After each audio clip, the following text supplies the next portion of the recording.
Rethinking an Alien World, presented by Science at NASA.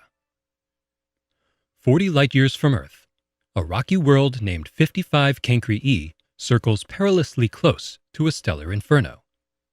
Completing one orbit in only 18 hours, the alien planet is 26 times closer to its parent star than Mercury is to the Sun.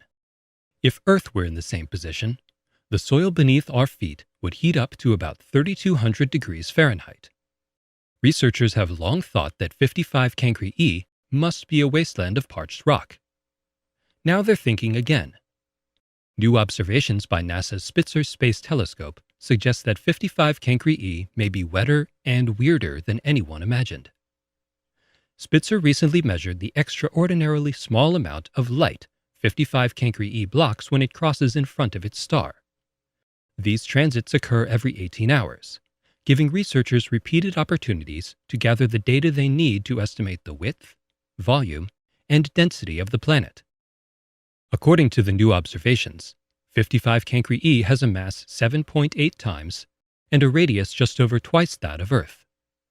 Those properties place 55 Cancri E in the super-Earth class of exoplanets, a few dozen of which have been found.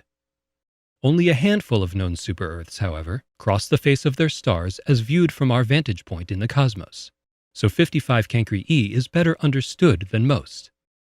When 55 Cancri E was discovered in 2004, initial estimates of its size and mass were consistent with a dense planet of solid rock. Spitzer data suggests otherwise. About a fifth of the planet's mass must be made of light elements and compounds, including water. Given the intense heat and high pressure these materials likely experience, researchers think the compounds likely exist in a supercritical fluid state. A supercritical fluid is a high-pressure, high-temperature state of matter best described as a liquid-like gas and a marvelous solvent. Water becomes supercritical in some steam turbines, and it tends to dissolve the tips of the turbine blades. Supercritical carbon dioxide is used to remove caffeine from coffee beans, and sometimes to dry clean clothes.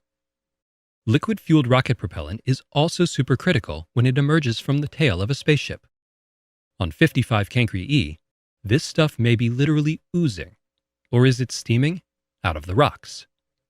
With supercritical solvents rising from the planet's surface, a star of terrifying proportions filling much of the daytime sky, and whole years rushing by in a matter of hours, 55 Cancri E teaches a valuable lesson. Just because a planet is similar in size to Earth does not mean the planet is like Earth. It's something to rethink about. For more weird news about alien worlds, visit science.nasa.gov.